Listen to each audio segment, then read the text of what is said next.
I'm Laura from Aruna Yoga, and I just wanted to work with you for a few minutes looking at back pain and how yoga can support you. So there's a few different things. Initially, what I wanted to do is, if you're in pain, how can you support yourself? And one of the nice things that you can do is simply to come and lie flat on your back. I know it sounds very easy and very trivial, but it's actually one of the most beneficial things you can do. So simply lying flat on your back, and particularly if you can feel that the pain is starting to come on, if you can go find yourself a position to lie flat on your back, or what can be really nice is legs up the wall. So if you've got it lying on your bed with your legs up the wall, or if you've got a couch, you can pop them onto a couch. We're coming to this position where you release head, neck and shoulders and easing your lower back. If you can't have your legs up the wall, at least have them in this constructive rest position, this bent knee position. The next step is to start to find some release in the back. And what we do with that is this pose called tilt and flatten. So with tilt and flatten, you are flattening out the arch in your lower back. So you're tilting your butt so that your arch in your lower back is flattened. And then you do the opposite. You go the other way so that you really exaggerate the arch in your lower back. Your bum is staying on the ground the whole time, but it's this tilt and flatten movement. Simply allowing your arch of your back tilt and flatten. So increasing the arch, reducing the arch. You can also, if you like, then come into like a little bit of a rock around the world. So easing it out, making little circles, maybe having your knees up, making little circles. All of these sort of positions can really help to find release and support for your lower back. And at the next stage is when you're not in pain or in less pain. And also, if you know that you do suffer from lower back, it's something that you can do kind of periodically every day or so. And that's CatCow. So CatCow is so nice for creating mobility through your spine. It finds release. And how do we do this? Again, we're working with the arch in the back because we want an arch in the back. That's what gives us our strength and gives us so we're not brittle. But often the arch is exaggerated in one direction or the other direction. So CatCow lets us work that out. So take it from your tailbone, tuck in your tail, allowing your back to arch. As your back arches, allowing your head to come down when it comes to the neck. And this is called cat.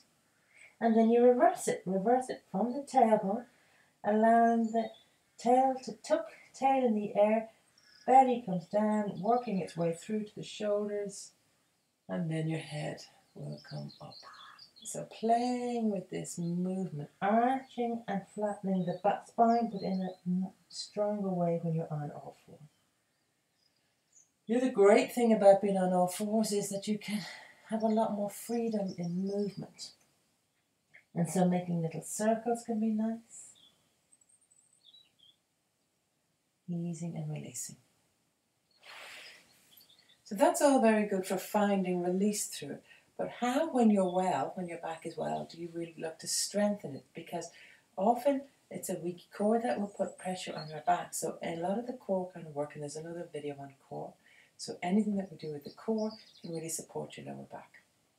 But another one, just specifically for backs, is to come to Locust. So this is where you lie down on your belly. See what it feels like, and we're going to look to strengthen that lower back. So we're doing it by starting with one leg, taking the leg out long, so not short. Lengthen the leg first, then let it come up. Nice for your butt as well. Do it with the opposite leg. Lengthen first, let it come up. Doing that maybe 3 or 4 times, then go to lengthen both and lift. Doing the same with the upper body. You can take the arms whichever way you like.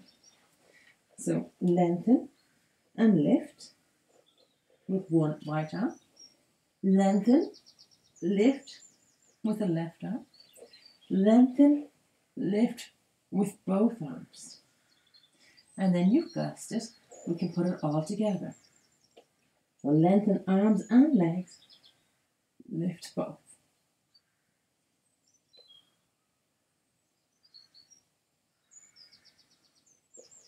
It can be nice to play also with opposites. Right arm, left leg,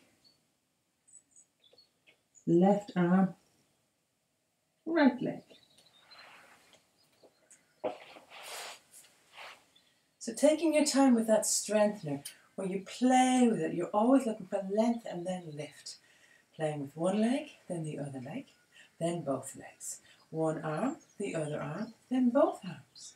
Then both arms and legs, and ultimately building up your strength. So that's it. Combination to look for looking after your back. You're looking after a combination of engaging, protecting or strengthening your core. So have a look for the core videos. Strengthening your back. And then good posture. So all of your standard yoga to make sure that you've got this fantastic alignment when you're taking weight, when you're taking pressure on your back. Often our back becomes tired because of stress and strain. So if you're a little bit stressed, if you're overworked, if you're overtired, all of these things will show up often in your lower back. So if that's the case, what you do is you take some time, lie down, hug in your knees and do all that flat back work that we were looking at, tilt and tuck, and legs up the wall. 20 minutes of legs up the wall. You can listen to a podcast if you need to. It's probably one of the nicest things you can do for your back, particularly if it's stress and tiredness that's causing the weakness in your back. So hopefully this has been useful, and we'll see you again.